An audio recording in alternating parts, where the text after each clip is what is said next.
হরতাল দিছে সিন্ধি ভাই না গাড়ি ঘোড়া ভাই না দাবি যতটুকু পূরণ না হয়েছে এতটুকু আমরা এই অবরোধ চলতেছে।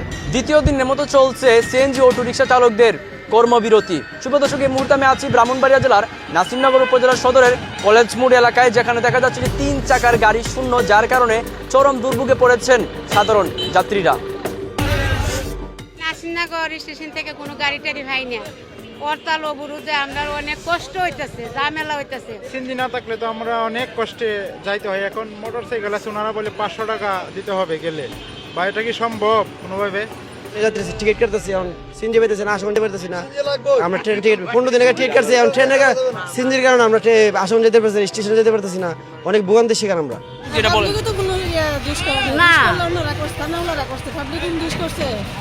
যাত্রীদের অনেক কষ্ট হইতেছে, যে অনেকে দূর দূরান্ত যাবে, তো বেশিরভাগ তো সিএনজি যে চলাফেরা করে, বাস তো তেমন কম, তো ওই হিসাবে যাত্রীদের অনেক কষ্ট হইতেছে। এই যে দুর্ভোগ, অনেক যাত্রী আমাদের কিন্তু অনেক কষ্ট হইতেছে। এরা কালকে থেকে এরকমের মানববন্ধন করতেছে। আমরা তো গাড়ি ঘোড়া আসলে রাস্তায় আমরা পাচ্ছি না সেরকমের, অনেকক্ষণ দাঁড়া রয়েছে, 1 ঘন্টার মধ্যে কিন্তু কোনো গাড়ি পাচ্ছে না। এবং কোনো 3 চারটা গাড়ি দেখলে ওরা অটো ইজি বাইক দেখতে পারে, তারা ভাঙচুর করতেছে এবং উপর অত্যাচার করতেছে।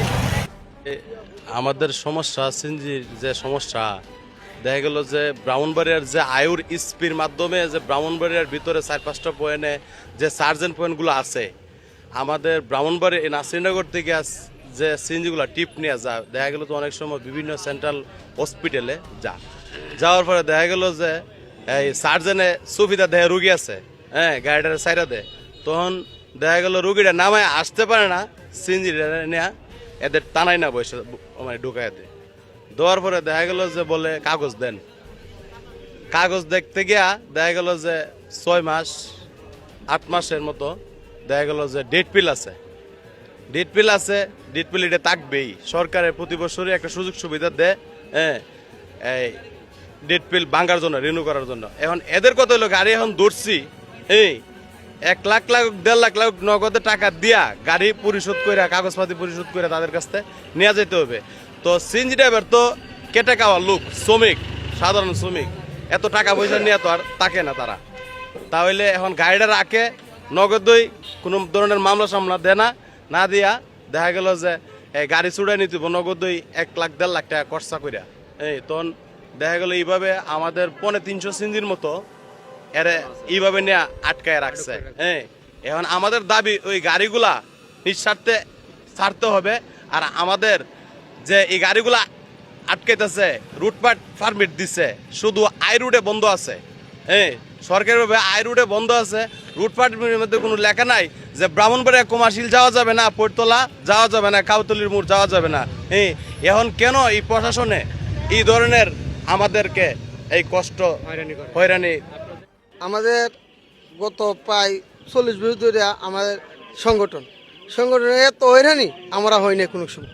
এখন ওই নতুন সার্জেন আসছে, উনি এসে যখন বোঝা যাইতেছে উনার বাপদাদারিও কিনে লাইছে ব্রাহ্মণবাড়িয়া। এর আগে সার্জেন বলতে অনেক সময় সার দিছে, ধরছে, আমরা কেটে মানুষ, গরিব মানুষ, আমাদের দিন এনে দিন খাইতে হয়। আমরা গাড়ি ধরিয়া বলতেছে, এই রুগী নিয়ে আসছো, তোমার কি সমস্যা? রুগী তো গেছে গা, এখন আসেন, দেখাই রুগী কোন হসপিটাল নিয়ে গেছি, ওরা যাইতে রাজি না, বলে চলো থানায় চলো, যাই নিয়ে আসে বলতেছে গাড়ি কাগজ দেখাও। কাগজ দেখাই দিলে নিয়ম হইল কাগজ দিকে আমার গাড়ির কাগজ জব্দ করবে, গাড়ি ছেড়ে দিবে, এবারে আমার মামলা দিবে, মামলা আমি কাটে নিব। ওরা কি করে গাড়ি সহকারে ঢুকাই দেয়, কাগজ দেখার এর টাইম নেই, কাগজ কোনো মূল্য নেই এর কাছে। কাগজ করে ওই 2 বছর 3 বছর রেনু করে আসার পরও বলে কি এসপি স্যারে জানে, ডিসি স্যারে জানে কি। আমার ওই গত 1 মাসে একটা গাড়ি ধরার পরে এটা 1 বছর ডেট পিল, আবার 1 বছর করা হলো, করার পরে যাওয়ার পরে দেখতেছে এখন ড্রাইভার বলতেছে ড্রাইভার লাইসেন্স আনো, ড্রাইভার লাইসেন্স করার পরে লয়ে যাওয়ার পরে তুমি যাও, তোমার ফোন দেওয়ার পরে তুমি আসো। ও সাইডে কোন কাহিনী, আমরা তো সব কিছু মানছি, মানব আমার গাড়ি ছাড়েন না, কয়টা এসপি স্যারে ডিসি স্যারে দেন।